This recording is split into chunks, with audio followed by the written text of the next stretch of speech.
Well, good evening, everybody, and welcome to the Monday Huddle, State Championship Weekend edition of the Monday Huddle. I'm Bruce Hooley. That is Lyle Sonny Folks that you see right there. And very soon, in about 10 to 15 minutes, you'll see new Bremen head coach Chris Schmidt. Who better to have Sonny talk about Versailles, Coldwater, and Marion Local reaching the state championship games than a guy who's played all three teams and played all three teams tough during the regular season? Well, you're absolutely right. And by the way, I'm already missing Chuck's hardware store that we were in last year in Upper Arlington because I miss walking the aisles and sifting the nuts and the bolts and the wrenches and everything. And by the way, I could have used one of those big snow blades that he had in Ann Arbor on Saturday night because, man, what a mess. If you went to that game and you got out and on the road by 4:30 or 5 o'clock to get back to Ohio, consider yourself lucky, because Mark Snyder and I walked out of the stadium at 9 o'clock that night with 4 inches of snow on the ground. So I missed the hardware store. I wish I'd have bought one of those, some equipment while I was there. Well, hopefully we won't need that this weekend in Canton. No. We have not one, not two, but three Midwest Athletic Conference teams playing for state championships. I know a lot of people who are watching us from around the state, maybe from, let's say, Kirtland or Cary or Newark Catholic, might say, wow, that must be some kind of a record for the MAC to have three teams playing for a state championship. Well, if you think that, you don't know MAC football, because this is actually, I don't know if it's fairly common, but it's not that uncommon. And the MAC has now had a team reach the state finals 12 of the last 13 years. They have had years where, yes, three teams have won state titles. So we'll stand by and see if Marion Local can get their 12th title in Division VII, if Coldwater can get their 7th. Am I right? 8th. 8th.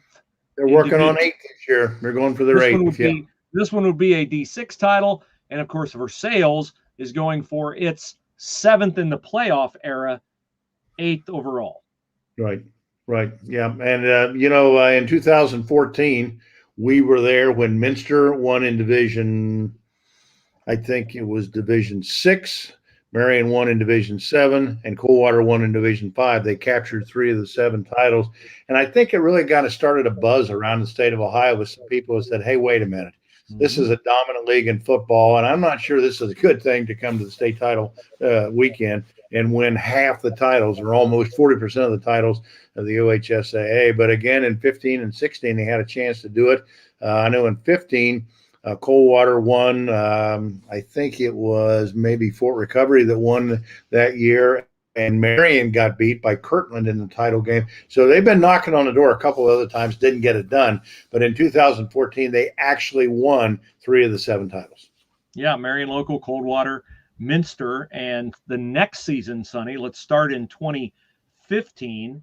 We go back to that date because if Versailles were to win the Division V state championship Saturday night at 7:30 against Kirtland, the 3-time defending champion in 6 of the last 11 years, Versailles would become the 7th different MAC team to win a state championship in the last 7 years.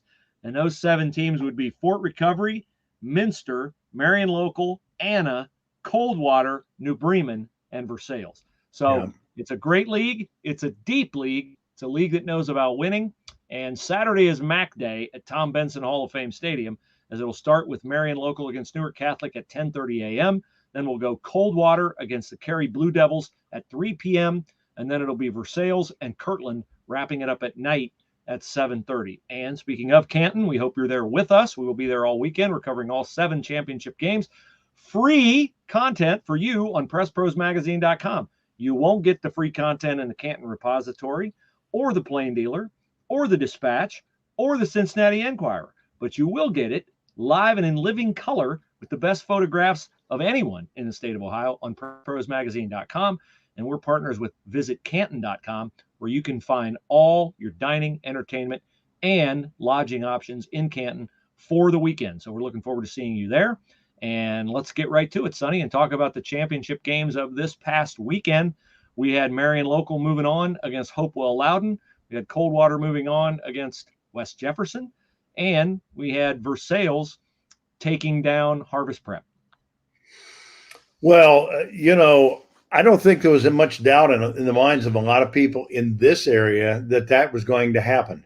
I know up in Hopewell, they really felt like that they had a team there. That team is 13-1 at this point, and they really felt like that they had a chance to come out and be competitive. And somebody who saw the game said that within 10 minutes after kickoff, it was very obvious that Marion Local was just too much team, too much speed, too much size, and had that typical Marion Local preparation. So that game turned out to be a blowout. Much the same thing with Coldwater. Coldwater was playing West Jefferson for the second time in as many years. And again, Coldwater is so hard for teams that have to come out and defend 6 of the 11 teams on offense that are on the field. The only people you don't have to defend are the tackles, the guards, and the center. Everybody else is an offensive threat, is a skill player for Coldwater, and Chip Otten plays that like a Stradivarius. Versailles, the game that you saw with Harvest Prep, was a very competitive game. Harvest Prep obviously has athletes. Now, some people dispute how they get those athletes, but Versailles had to come out and play the kind of football that they have played on more than one occasion this year, and that is a dominating performance on the line of scrimmage, where they did to Harvest Prep. They do to teams what Michigan did to Ohio State on Saturday. They control them. They win the line of scrimmage, and when you can do that on either side of the ball, good things happen for you, and that's what happened to Versailles. Well, before we get to our guest, Chris Schmidt, the head coach of the new Bremen Cardinals, the defending state champions, let's hit some of the Facebook messages that we have here. Randy's a big Mac fan. He says, Mac strong. Right. Tony thanks us for the picture of his son, Cooper Brown. Cooper had 4 interceptions in one of Milton's playoff games. And, Tony, I would say, I look at the Versailles Tigers this year, and I saw this coming last year when they lost close to Roger Bacon in the semifinals of the regional. I feel the exact same way about Milton next year. I know Blake Newmeyer will not be back, but Michael Elam's back. Blake Broomball is back. I think most of the team is back. They're going to be hungry because they came close against Eaton in a game I know they feel they should win. And so that's a team that I would keep my eye on next year, is the Milton Union Bulldogs. And so without further ado, let's bring in a guy who knows what it's all about, winning a state championship. I can only imagine that this week has been a week that he's had a lot of memories going back to last season. He's Chris Schmidt, the head coach of the new Bremen Cardinals. And Chris, this doesn't work like the Miss America pageant. I don't think they have you come out and put the trophy in the hands of the winner like they do the former Miss America. But before we get into talking about the state championship games coming up, I would think this would be a pretty cool week for you to think back on what you were doing a year ago, this Monday, Tuesday, Wednesday, and so on, as you prepared for a state championship game. Yeah, it certainly is, special, memories, and you do get to reflect a little bit on it much differently, this year than in past years, just being able to experience it. And obviously last year was a little bit different with, some of the restrictions and things in place, but to be able to be at Massillon last year, how it ended up working out was really perfect. And it was truly special. And now these teams get a chance to experience that as well. Chris, before we talk about those 3 teams, that being Versailles and Marion and Coldwater, and there's nobody more qualified to talk about that than you, but there's also nobody more qualified to talk about the 2021 edition of the Cardinals. And I don't think anybody, and you and I talked about the week before your opening game. I came to practice one night and we talked briefly in your office about, how are you going to come back after losing those 16 seniors the way you did? And those were pillars on your football team. And you were very confident. You said, hey, we got 16 juniors coming back this year who played a lot last year. I think we're going to be fine. And you guys were fine behind David Holman. And congratulations to you and your staff on a magnificent job of preparing your football team this year and making the run that you did. Yeah, thank you. It was I think the players and the coaches believe that, we can come back and still have a really good team and see what happens. And, you mentioned that, I'm qualified to talk about those 3 teams, but I'm not qualified to talk about how to beat them because we weren't able to do that this year. But no, I think it really says a lot about, where our program's at. And hopefully with those raised expectations, continue to try to build off of that. And we didn't finish this year the way we would have liked, but, hopefully that, provides some hunger for us in the off season here to try to come back and see what we can do next year. Well, it's a lot easier if you have a culture for what you're doing. And you've been, and again, with you and your staff, and I know Chad Wells, and you've got great support there. Chad being the athletic director and your administration, everybody has given you great support. You've arrived with that culture in a very short amount of time compared to a lot of other schools. Well, and I think that's a testament to a variety of people and individuals. You mentioned, athletic director, Chad Wells, and before that, Gary Jones, our administration and community that's been very supportive, and the parents and boosters and certainly the kids that bought into it, and even the kids 5-6 years ago that wanted to be part of the turnaround. They knew they probably wouldn't see immediate results in terms of victories, but really try to lay the foundation. And I think for me, we look at our program and there's still some areas that we can improve, and that's exciting. I think if we were at the top in a sense where we couldn't get any further up, and as far as raising our program, that'd be a little bit like, oh, what do we do now? But I think the feeling is we've elevated, but we still got some room to grow, and hopefully we can do that. Chris, before we get into these three teams, and by the way, don't sell yourself short. You played all three of these teams really tough. When I looked at the scores, you made them earn it. I think the toughest selection of any postseason all-star team this year has to be first-team all-league quarterback in the MAC, because David Holman had an amazing year for you. Peyton Oddie at Marion Local, Carson Bay at Versailles, and Reese Dellinger at Coldwater. I don't know how you guys vote, but I think the only fair way is to carve that honor up into 4 parts and give each one of those guys 25%, because, man, those are 4 great quarterbacks. Well, I was going to say that's the Mount Rushmore of MAC quarterbacks for 2021. Wow. And don't forget the Layfeld kid, the running back from St. Henry as well, who could have easily, won that as well. Yeah, in terms of but we're just talking about but how ironic. How rare it is to have 4 quarterbacks of that distinction, of that quality, of that impact in one league. Well, and I think as most coaches will talk about, it really all starts with your quarterback. And I think, when you look at those teams this year, that you can identify, a kid that's a playmaker, but also a leader at that position. And that's where those 3 teams are at. And the exciting thing for us is that, we talk about our program growing. And, for David Holman, he's a junior, he's coming back next year. And so, that's exciting for us to, hopefully he'll be one of those, seniors leading us deep into the playoffs next year.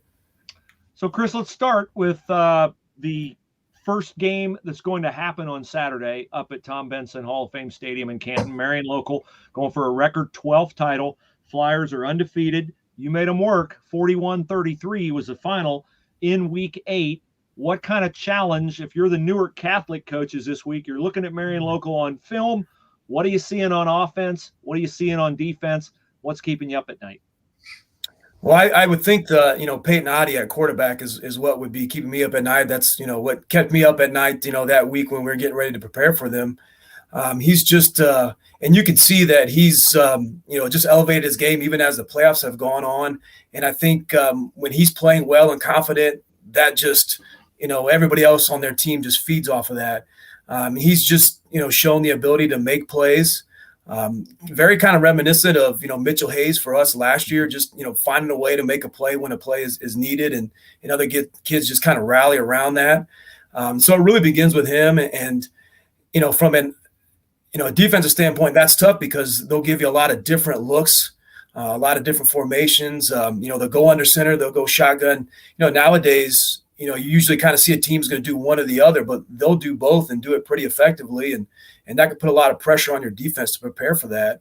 And then offensively, it's, Marion's just, one of the best in our conference and one of the best in the state in defense. And they just, they're aggressive, they're fast. You really have to earn it against them and try to take advantage. Hopefully you get some field position to find a way to try to manufacture some points, because it's always difficult.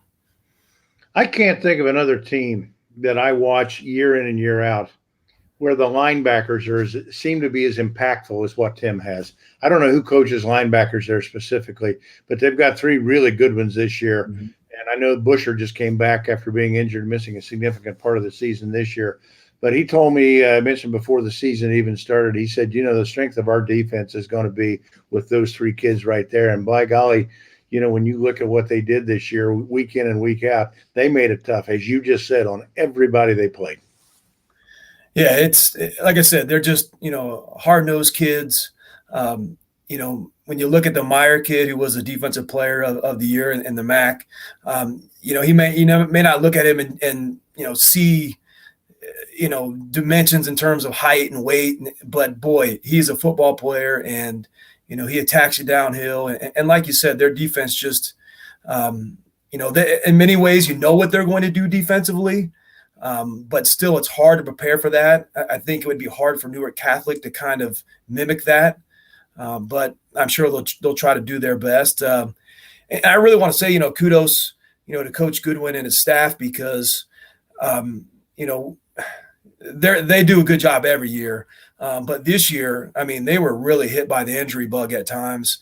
And you mentioned the Busher kid coming back, and the Sites kid being out.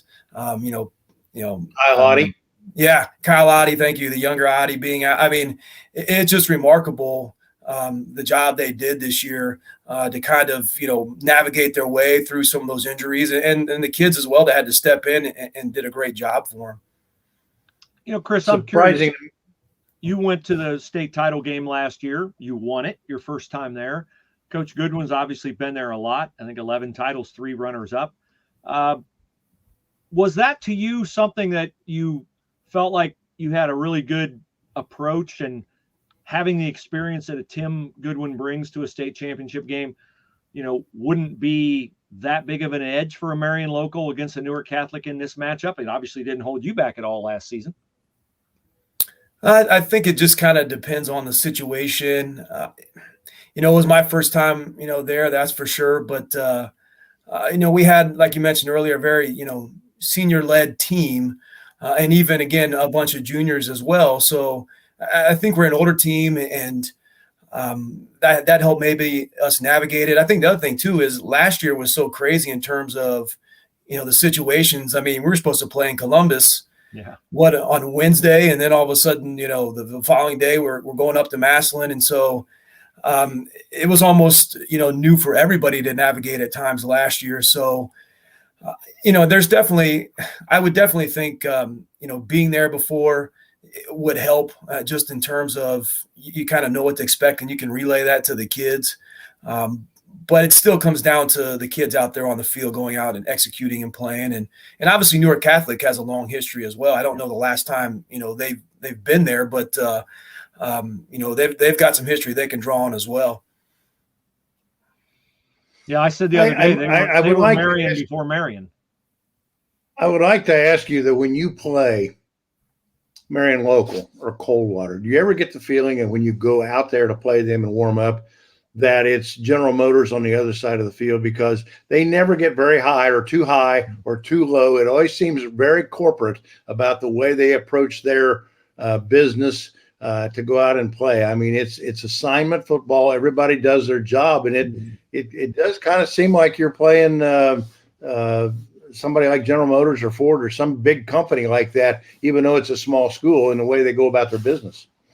Yeah, and I think that's just the championship pedigree that their kids have, and again, not just in football, but you look across a lot of their sports that having success, and that just breeds success.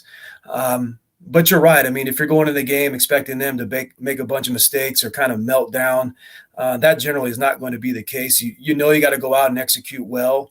Hopefully you can take advantage of some things, but yeah, they're just I think it's a sign of being well coached too, that, like you said, the kids are going to manage their emotions too. Not that they're not going to play, fired up and aggressive and fast, but like you said, I think that idea, that notion that, hey, when it comes down to it, we're going to find a way to make a play in the end. And I think that, provides a sense of confidence and calmness. Hey, Chris, let's switch now to the 3 p.m. game on Saturday, and that one will involve Coldwater. Chip Otten going for his second straight state title. D6 matchup. They're taking on the Cary Blue Devils. Coldwater this year, they were a lot like you last year. They had a transformative senior leader, Miles Blasingame. He's not there. Reese Dellinger takes over. Score of your game with Coldwater was 28-14. Nobody's played them that close lately. And when I saw a 4 seed next to Coldwater's name going into the postseason, I thought, wow, it seems awful low to me. And I was right, because they have really blown their way through the playoffs. Your thoughts on Coldwater and what challenges they present? Well, I think you mentioned that, that's kind of the faultiness sometimes of the computer points and the Harbin rankings is, it's hard to factor in strength of schedule and things like that at time because you're right. I mean, them being a 4 seed, it does kind of catch your attention. Again, Coldwater is, always well coached. You guys talked about it earlier, offensively, they challenge you in a different way than maybe, Marion does, where they're going to spread the field a little bit more and force you to have to cover. The quarterback usually is an athlete who can, tuck it and run. And you just are always cognizant of, them hitting the big play on you. And it's oftentimes one of those that you keep them down, and then it's just, one play here or there, and all of a sudden they explode on you. And sometimes it can be an avalanche too if you're not careful. But defensively, I really think sometimes Coldwater, because everybody kind of thinks of their offense, that sometimes their defense is a little bit underrated. They usually have kids that are hard nosed. Again, going to play their assignments. Fly to the football. They're really going to usually try to whatever you do the best. They're going to try to take that away from you and force you to beat them another way. And at the same time, they're fine with saying, okay, if you want to drive the field on us, but when it gets down to the red zone, we're really going to tighten it up on you and not let you get it in. And it's kind of that idea of, it's hard for, offenses, especially in high school, to take long drives without, some sort of mistake, penalty, turnover. So they're just, again, a solid ball club. Special teams are always really good as well. They strike me as being the epitome of a team that can beat a team of any size. I have seen them beat bigger teams. The one that comes to mind is Canton Central Catholic that they just drummed a few years ago in the Division V title game when Brody Hoying was the quarterback. I think they kind of did that last year against Springfield Middletown. And I know they did that against Kirtland, the one year they beat Kirtland for the Division V title. But a team that is not intimidated by other opponents with bigger size. As you say, their offense just makes it hard for anybody to cover 6 people on a particular play. And I think too that, sometimes when you have that size, going against Coldwater, you might feel good about it in terms of, trying to push them around. But when they spread you out, all of a sudden that negates your size a little bit more defensively. And now you've got to try to cover, quicker guys and athletic guys in space. And that can be hard. And, if they get out ahead of you, then all of a sudden, you possessing the ball and running it at them. And that's difficult. And they, like I said, they're really underrated at times defensively because they do a really good job. Again, assignment. They'll give you some different looks at times if they feel like you're moving it on them. And just it's another team that's just hard to consistently, move the ball against and get a big play to help yourself out. Chris, it doesn't happen to them very often. But, I can't think of a better team with a better avalanche than them because they're a team that can play from behind no problem because of the quick strike capability. Yeah, and you mentioned, Blasingame last year, and they've got some kids, this year in the wide receivers. Obviously, the Meyer kids, a tough matchup for anybody. But they always have, these, kind of taller, athletic wide receivers that'll go up and catch a ball in traffic and contested balls. And like you said, and especially even for teams in our league, when they get going, the momentum's going, it can be hard to slow it down. So I can only imagine, from the outside when you're facing a Coldwater, when they start to get things moving and clicking, that can feel, like a lot of pressure on the opposing team. They've always got a Tyler Schwederman. Yes, they do. So tell me about Chip. And is Chip a guy who you play enough, you figure out, or is Chip Otten a coach who always seems to have something up his sleeve that maybe you didn't plan on? Well, I don't, judging on the success of Coldwater, it's hard to say that, anybody gets them too figured out.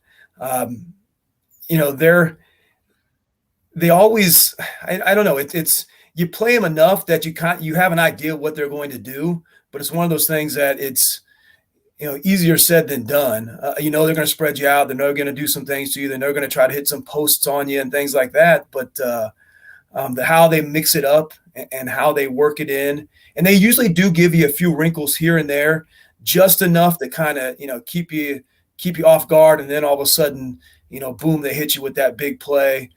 They always mix in. There's always a kind of a trick play here or there, whether it's on special teams or offense. It feels like when they need something, a shot of adrenaline.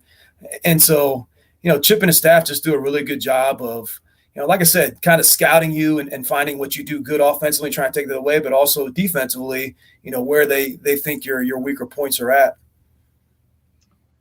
Our guest is Chris Schmidt. He's the head coach at New Bremen. The Cardinals are the defending Division VII state champions, and they played all three of the MAC teams that are playing in the state finals this Saturday. Start with Marion Local at 10:30 a.m. against Newark Catholic.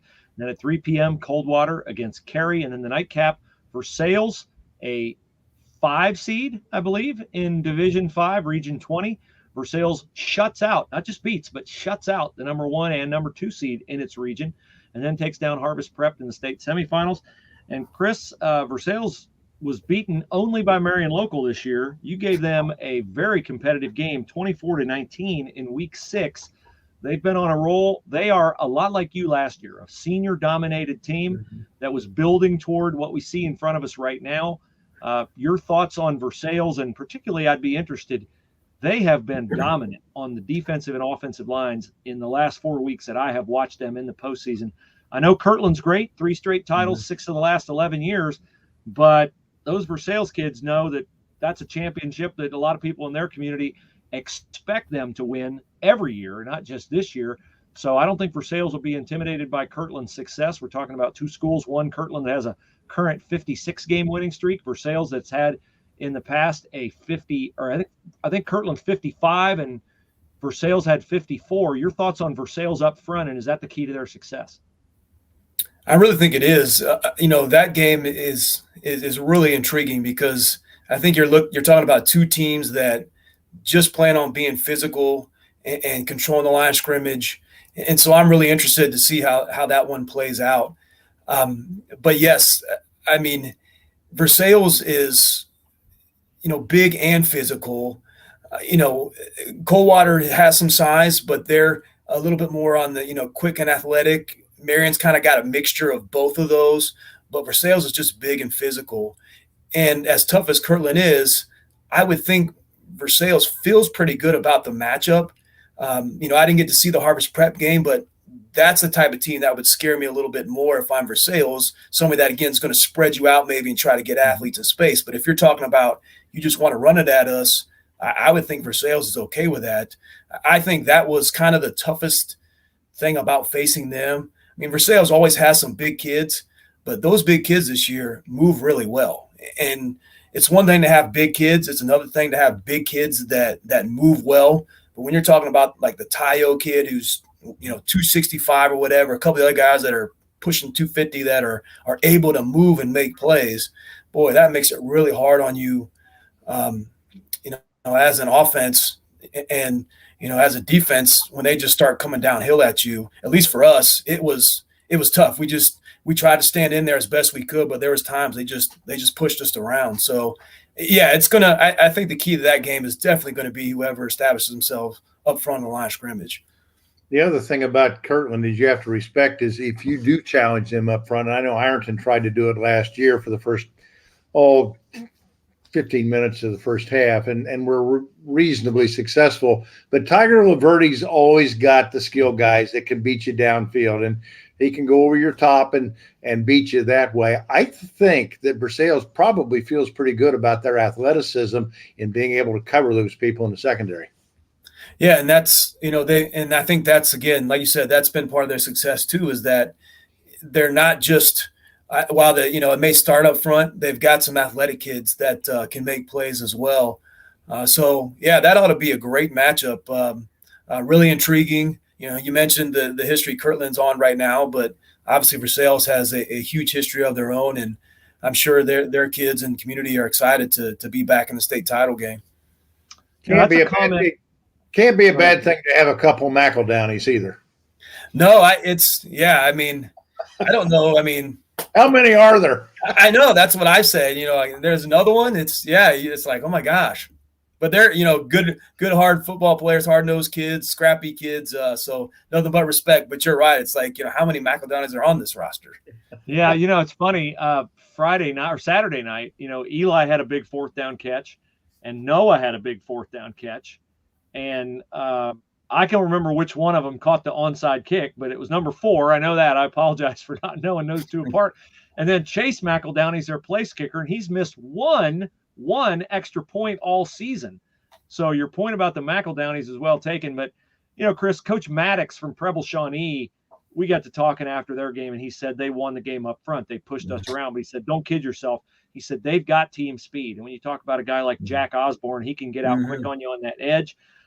They've also got, in the secondary, those linebackers, Lan and Henry Carson Bay, pretty good, fast linebackers who can make plays in space. And so I think that's why, as you say, Ryan Jones, I don't know what he's thinking, but I think he has to be feeling good about how his team is playing, but also just about, he's got some guys that maybe people around the state don't know, but those of us who follow MAC football know they're probably not going to be at a talent disparity against a Kirtland team that has great tradition, but lost 22 seniors last year. This is a bit of a surprise to Kirtland even to be in the state title game because they only had 4 starters coming back this season, which obviously speaks well of Coach Laverty and the program he's built there.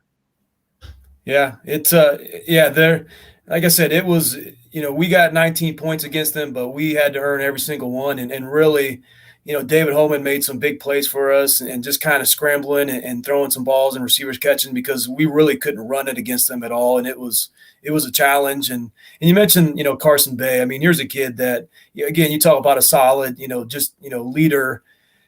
I think you watch him and, he's not going to maybe jump off the page in terms of athleticism, but he can pull the ball and he can run with it and do a great job with that. I think he throws a great deep ball, but he's not a kid you're going to look at and say, man, look at the arm on him. But he's just kind of good at doing everything that just makes him dangerous enough when you're playing against him. I wrote throughout the year that I thought your quarterback, David Holman, was the most impactful player in the MAC, and I think he deserves that distinction for his ability to he does a lot for you. He can run it. He's your number one rusher. He can throw the ball very well downfield. And as you mentioned, he throws it very well on the run, which is degree of difficulty right up the chart. But, when you talk about impact, Carson Bay as a quarterback almost never lets them down. When they need a play made, if it's a first down, if it's a score or something, he really does. They call him Pizza over there because I think he always delivers. That's a great nickname. We had him, in our game, it was a 4th down and basically it was a 1-score game and, they play action pass and drop back and our defensive end came off the edge and had a chance to hit him in the backfield. And he just gave our defensive end a little bit of a pump fake to just buy enough time and hit the tight end, open on a pass. And it just, like you said, he didn't panic. Just stood in there, trusted in the play and, as you mentioned, delivered. In many ways, that was kind of the game right there. Chris, the thing I've been so impressed about with Versailles the last couple of weeks, and I'd like to get you to speak to this tactically as a coach, they are deep at running back. I mean, I've joked with Ryan Jones before about, he talked about with Preble Shawnee, they had a quarterback who was Mr. Outside and a running back who was Mr. Inside. And I said, well, with you, I don't know who Mr. Inside and Mr. Outside is. And he said, that's the way we like to keep it. But he's got, obviously he's got Jack Osborne. He's got Landon Henry.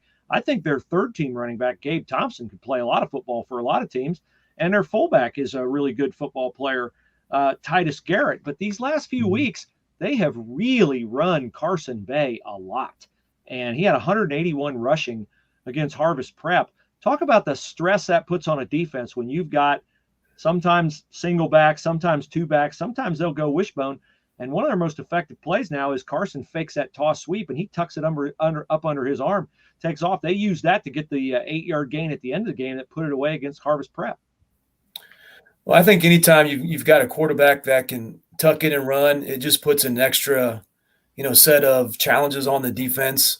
A lot of times too, you get into situations where defenses want to try to, maybe bring more guys and get more guys in the box because, when you're playing against the Versailles, they can push you around. So you don't want to let them run it on you. And so you may try to match up, play a little bit more man. And all of a sudden, if you got a quarterback that can pull it and run, it usually gives you, a man advantage a lot of times if you can, put it to a formational, situation to give you that extra blocker. It just puts a lot of stress on the defense. And then, if you're misdirection often as well, again, that puts, pressure on your defense here to really stay sound and not bite on some of the fakes and read your keys. And, sometimes all it takes is, one time where you don't do it and they break a big play on you. But you mentioned their versatility. And I think that was, again, one of the tough things about playing against them this year is that maybe sometimes some years here in the past, they haven't necessarily had those home run hitters. But a couple of those kids, they get out into space and all of a sudden you got some problems.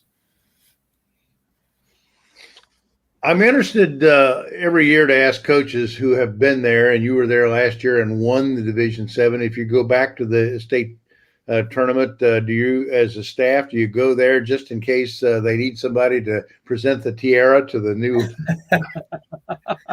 winner this year? Will you be there in the wings to bring the crown out and slip it on their head? I will not be there this year. When the season ended, my wife scheduled me for some Christmas shopping. And so, one of those, things you got to now kind of, please the wife after she's done so much during the football season. So this Saturday was one of the dates that worked best. So I'm going to be checking the scores quite a bit, but no, I won't be there. Well, Chris, we sure appreciate you joining us and lending your expertise to us tonight. You're very kind with your time. It was a great thrill to hear the story of New Bremen's resurgence under you last year. Really amazing story. And that speaks well of your leadership of the program. And Sonny has had the pleasure of covering your team this year several times. And he has told me time and time again what a great player David Homan is. I'm excited to watch him next year. I know your fans are excited for his return and for the tradition you're building there. So thank you very much for all you do for young people in the New Bremen community and elsewhere. And thank you so much for joining us tonight. Thanks for having me on, and go Mac. Absolutely. Happy holidays to you and the kids and the family. Absolutely. Thank you. Same to you. Thank you, Chris. Chris Schmidt, kind enough to join us and give us his perspective. I'll tell you, he played those three teams that have reached the state championship game. As tough as teams have played them in the postseason, Marion has not had to work like they did to beat New Bremen 41-33. Versailles 24-19. I mean, they've been dominant in the postseason. And Coldwater 28-14. The Cavs have had their way with pretty much everybody they play. Running clock has been very common for Coldwater in the postseason. So kudos to Chris Schmidt and New Bremen. To my point about the impact of his quarterback, and I do hope you get to watch him or see him next year, because David Holman really he's a 1,000-yard rusher. But for his ability to throw on the run, he does that as well as anybody I saw this year. I mean, left, right, doesn't matter. He's an athlete. And I mentioned Coldwater not being a team that can play from behind. New Bremen is another team that has that capability, largely because of the playmaking ability of David Holman. But he's got plenty of help there. Hunter Schaefer, and some skilled kids there that Bergman and some of the other players that Nick Allig and people like that stepped up and made big plays at big time this year. Again, I can't say it enough. When you lose 16 impactful players, seniors, off a football team like they did, especially a Division VII team, and to be able to come back and finish 7-3 in the MAC this year in the regular season, and then go out and and split a couple of playoff games. And I think it was a huge surprise that they lost the way they did to Tri-Village. I think that in that second round game, I think that caught a lot of people by surprise. I'm not sure New Bremen was as healthy as they would have liked to have been for that game. But again, that's a whale of a coaching job and a year to come back from winning and to go 7-3 in that league. So just to refresh everybody's memory, we will be covering all 7 state championship games, PressProsMagazine.com, of course. Steve Blackledge will get us started with the Division II title game on Thursday night. That'll be on the site by midnight. And then we'll have all 3 games on Friday. And I don't know, Sonny, it'd be kind of nice if we had our 3 teams split up 3 different days. But there's something also kind of cool about a Saturday extravaganza, Max Saturday, we're going to call it, at Tom Benson Hall of Fame Stadium with Marion Local taking the field for the 10:30 game, Coldwater out there at 3 o'clock, and Versailles in the nightcap at 7:30.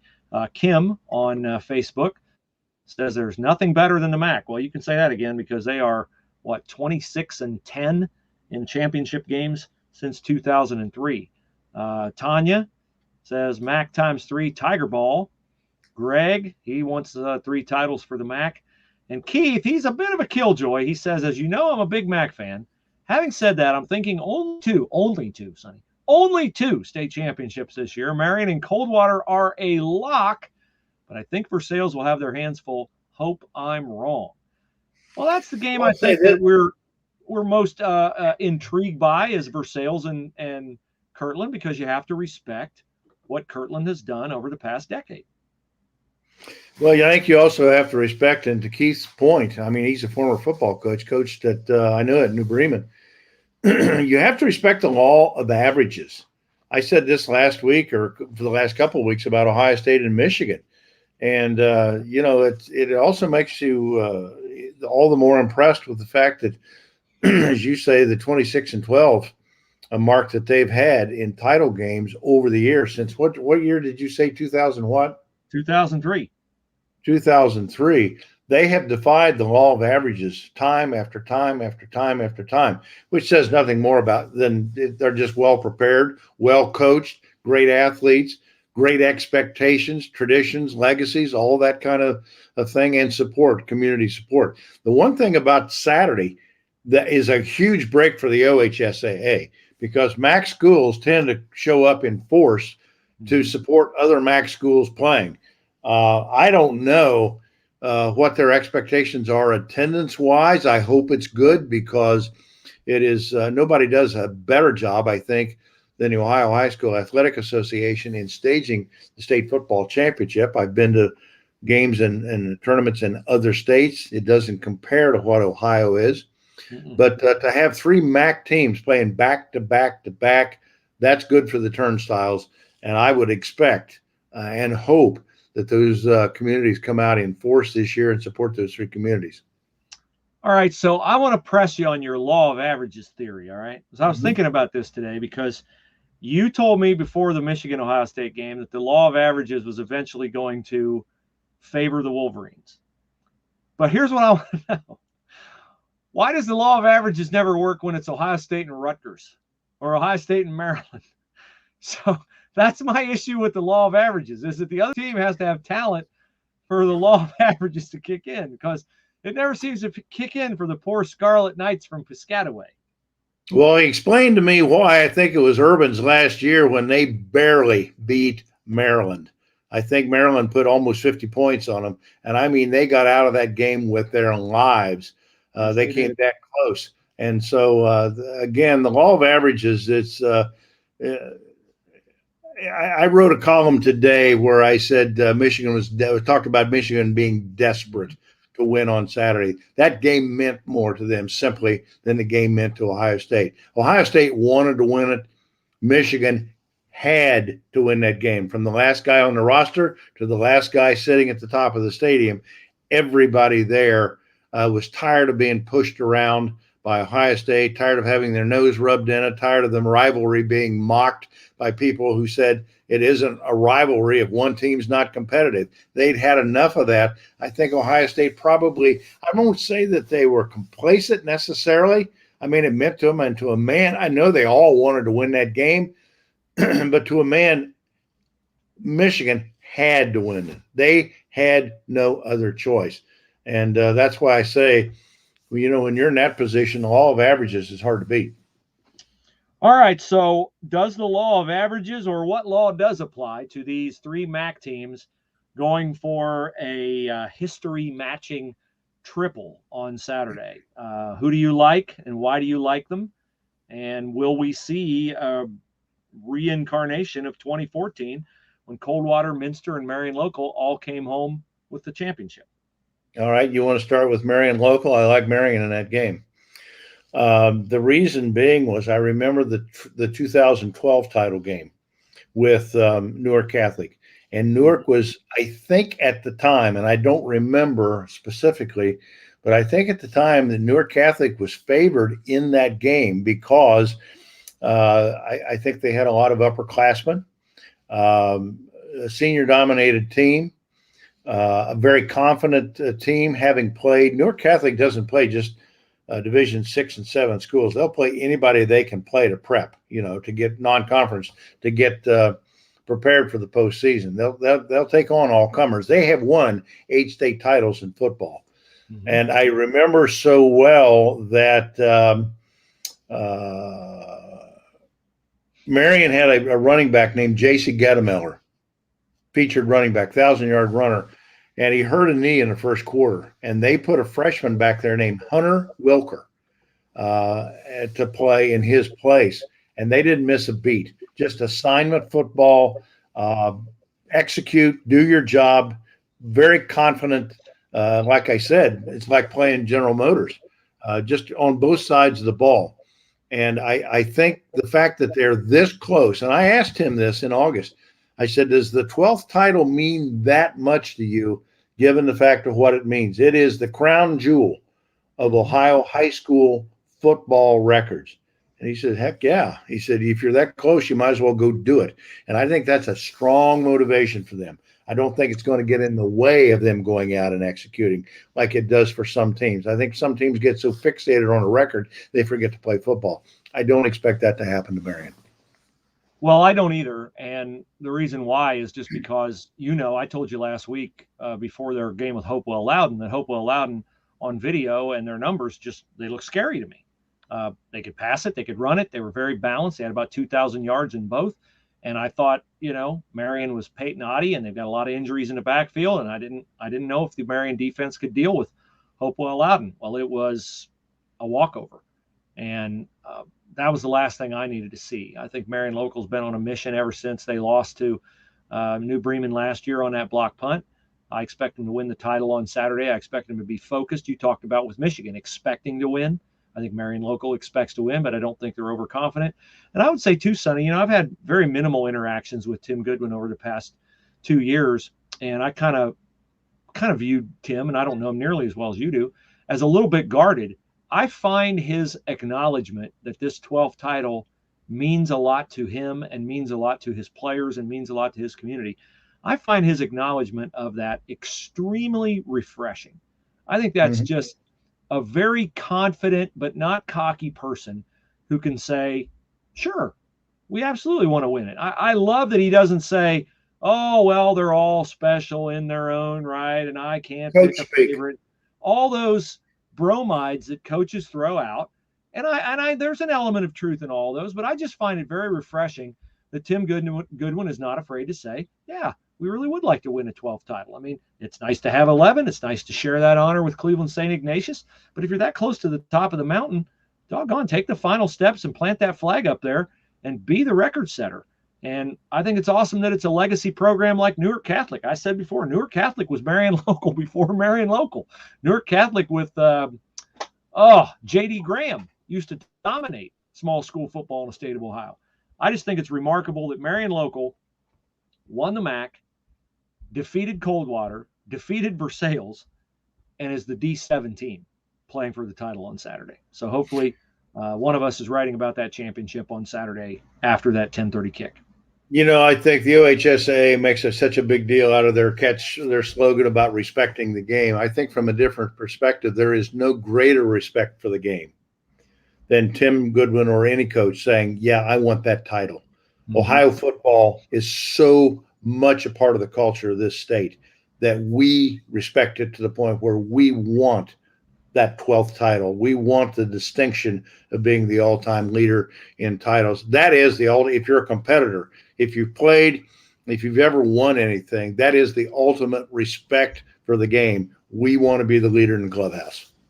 Now, if you're coming up from Mac Country on Saturday, great. Say hi to us. If you see us on the field, hopefully you're coming up Friday night and you need a hotel room. Check it out at visitcanton.com. They'll give you all your dining, lodging, and entertainment options up there. You're going to have a whole lot of time Saturday between games. You might have a couple hours in between, actually.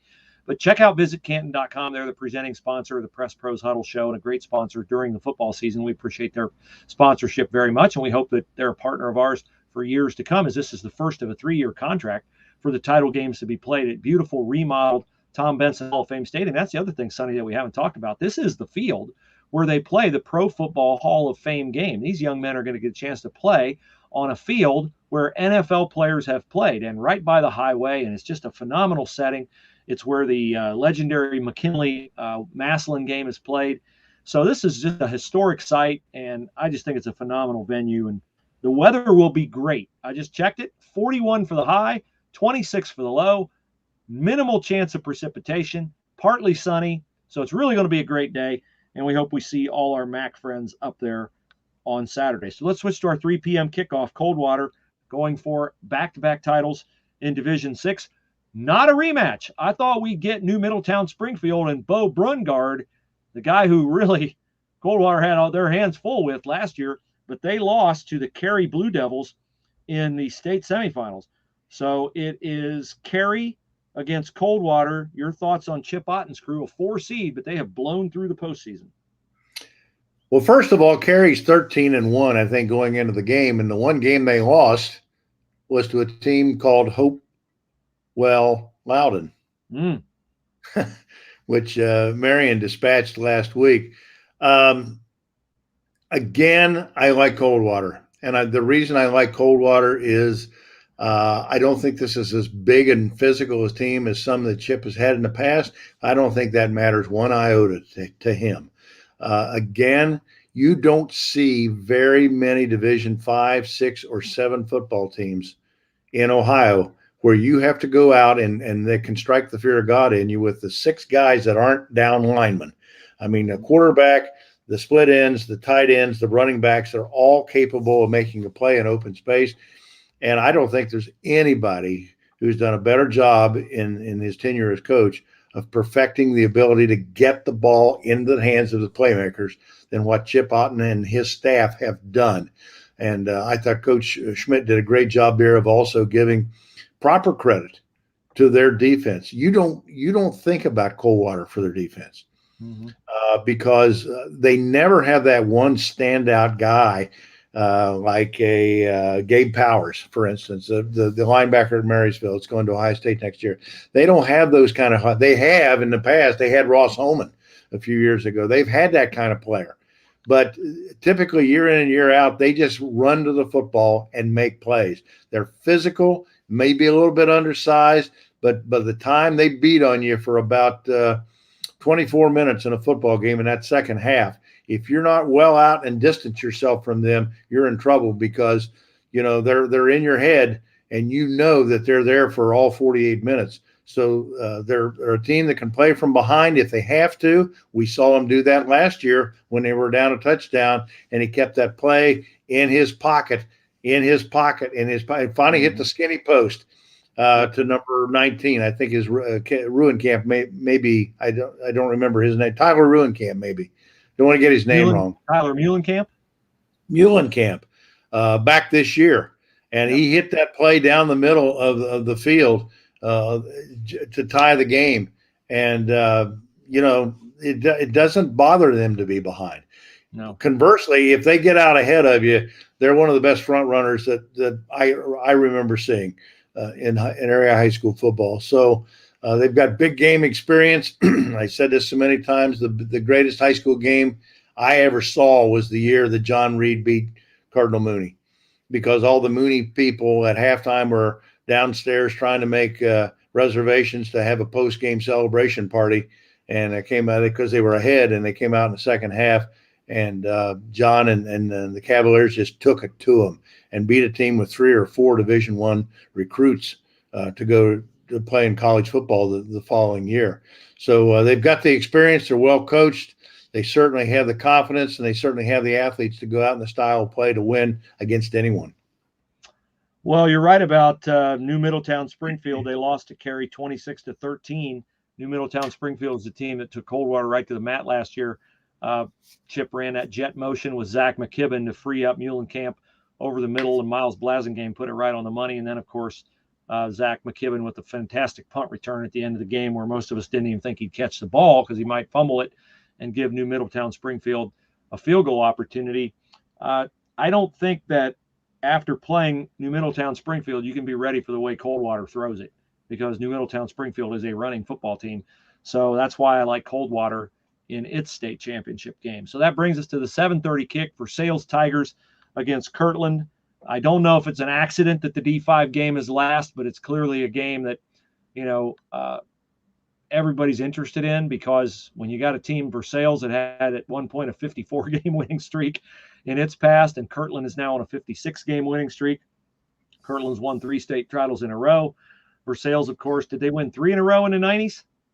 Yes, they did. 94, 95, 96. So a lot of similarities here, and it would be one of those karma moments if Kirtland's winning streak would come to an end against a program like Versailles. These Tigers are hungry. They got 18 seniors. A lot of them start both ways. I'm not a bit surprised they're in the state championship game. I think we're going to see a phenomenal football game. And as I told you for several weeks now, I'm going to have to see a team push Versailles around on the line of scrimmage. I know Kirtland's good, but I'm not going to see it. I'm not going to believe it until I see it. And I don't think I'm going to see it on Saturday night. So I'm taking a MAC triple, because that's candidly what I want to see, but it's also because I've seen these teams and I think they're all well coached, all hungry, and I put a great deal of stock in the kind of competition you play in the regular season, preparing you for the playoffs. If I had to write a paragraph to describe why I think Versailles has a good chance of winning this football game, I would start it out this way. There are people who believe that Kirtland is an indomitable football team because of the 55 straight games, because of the 6 state titles, because they have won 3 in a row. But I have seen Kirtland teams come to the state championship favored to win and not win. I give you Chip Otten's first title against Kirtland several years ago. A tight game. I think they won that game 10-7 or something like that. They won it on a field goal. It was tight all the way through. One of the most tension-packed games I ever remember watching in the football finals. But that was a much bigger Kirtland team than what Coldwater was. And again, they just never could deliver the knockout blow to Coldwater on that particular day. I'll give you another example. In 2014, they were a prohibitive favorite to beat Minster in the Division VI game. I think it was Division VI that year. And Minster beat them. And Tiger Laverty said to me after the game, or at least said in the post-game press conference, we're not accustomed to teams that throw the ball because they want to throw it. We're accustomed to teams that throw it because they have to throw it. Well, you know that Versailles certainly is capable of playing it both ways. If they want to run it, they can run it. If they want to throw it, they certainly have the McEldownies and the Carson Bays and the Jack Osbornes and the people like that, the skill players that can go out and make a play for you by catching the football in space. They can do that. So they're certainly a quality team. They deserve the number 1 seed. They deserve the record of 55 that they have, 55 in a row. They certainly deserve the respect of being a 6-time state champion, but they are beatable. And the fact that they lost to 22 seniors last year, I don't care who you are. If you're a high school football team and you lose 22 seniors, you better redshirt a bunch of people to have the kind of capability to come back the following year and not miss a beat. They haven't missed a beat this year because they haven't been beaten. But I'm not sure that their schedule this year is as tough as what it may have been in previous years. So I give Versailles a very good chance to go out and play competitively. I don't think Versailles is going to be a team that's going to make a lot of mistakes and puts themselves in a hole. They haven't been all year. They had the one hiccup against Marion Local where they had a chance twice in the last minute or so of the game to punch the ball in and win that game and lost on an interception. But that's a rarity with them. And you've gotten to know Ryan very well. And you know his personality. And I think his team plays off that personality of confidence and the responsibility. Just go out and do your job and don't be afraid to lose. Don't be afraid to lose. Just go out and play your game.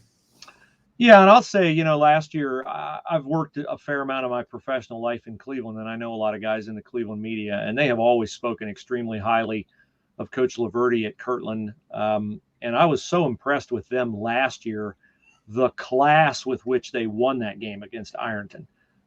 We were in a situation a year ago because of COVID where they didn't bring kids into an interview room, and we got to talk to the Kirtland kids on the field, and they were just, no gloating, no mocking, winning a state title in a running clock game. They were that dominant.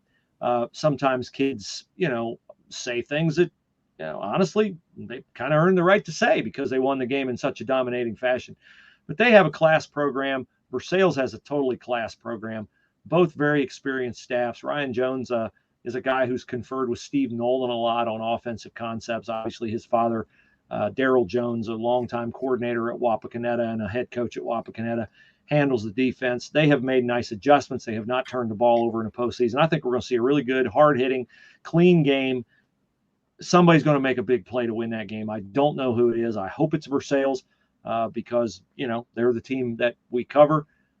It's going to be a phenomenal show up there. It's going to be a phenomenal weekend. And, boy, it's a great way to end the season to have three MAC teams in the state championship game. I'm very pleased that Al Hetrick is still alive and he's going to be very interested in the outcome of this game. Al was there for those 6 titles back in their heyday in the 90s. He's the guy that coined the phrase Tiger Ball around because somebody, one of the opposing coaches one time said, they only run about 6 plays and they run them out of 4 formations, but it doesn't matter. It's coming and you can't stop it. And I think this version this year, I think they're a little bit more complex than 4 plays or 6 plays and 4 formations. But I think this team this year certainly epitomizes the term Tiger Ball because I think teams in the MAC knew a lot this year about what was coming, and they still couldn't stop it. Again, to your point about them being physical at the line of scrimmage. So I think you're right. I think it's going to, the pads are going to pop, in that game on Saturday night, and it ought to be highly entertaining. Yeah, and it's to Ryan's credit, too, that he has embraced that persona of Tiger Ball. He hasn't ever shown anything but complete deference and appreciation for a tough tradition to live up to. And I would call what they do, kind of Tiger Ball 2.0, because they are much more complex than just here are the plays we run and they're coming and you can't stop it. They have that philosophy of physical, dominant authority on the line of scrimmage, but they are very schematically varied, and they can X and O you into a very disadvantageous position. And so I would say this is Tiger Ball 2.0 against Tiger Laverty and his great football team, and it'll be fun to watch, and we'll of course be covering it at PressProsMagazine.com. We want to get on out of here now. We've been here a record length of time tonight, but why wouldn't we be? We have 3 great games to talk about. We had a great guest in Chris Schmidt. We appreciate all of you who watch the show on the replay. Tell your friends about it. You're not going to find a more comprehensive breakdown of the 3 MAC teams in the state championship game this weekend than you will right here tonight. We thank all of our sponsors who make it happen, including our presenting sponsor. Visit Canton.com. Hit those ads. Click on them. They're in the content embedded at PressProsMagazine.com stories. And Sonny and I will be back at it tomorrow night as Ohio State plays Duke, 9:30 tip. Justin Arns, a Versailles product, Maybe we'll be writing about if Justin Arns hits a game-winning shot tomorrow night, Sonny. I'm going to say that's good karma for the Versailles Tigers. That would be good karma for anybody. Yes, Especially if you're a Ohio State fan with a little bit of a hangover from the weekend, up in Michigan. But going to be very interesting tomorrow night. It's Mike Krzyzewski's last year and the last chance for people to go to Value City Arena and see his team and him coach in person. As you said earlier today to me, it's going to be packed, should be packed tomorrow night. And that ought to be a very interesting, entertaining night of basketball. No doubt. So thank you, everybody, for watching. Tell your friends about the replay. They can watch it on Facebook. They can watch it on the Press Pros Twitter. We'll see you in Canton. And thank you for reading and for supporting PressProsMagazine.com. Good night, everybody. And go to bed, Truman. Rather. Go to bed. Your sleep. That's right.